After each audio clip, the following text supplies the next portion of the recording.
এই দাদার মোটরসাইকেলের সামনের চাকার টায়ার টিউব দুটো নষ্ট হয়ে গেছে, চলবে না। দাদার কাছে টাকাও নাই যে টায়ার টিউব কিনবে। তারপরেও আজকে শুক্রবার, দোকানপাট গ্যারেজ সবই বন্ধ।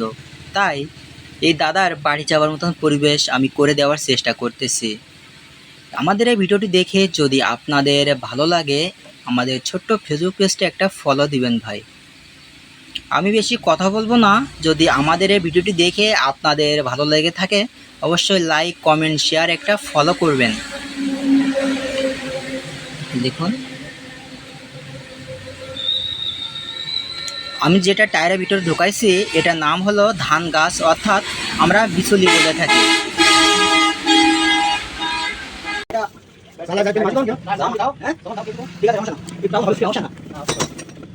আমরা টায়ার গাড়িতে ফিটিং করতেছি।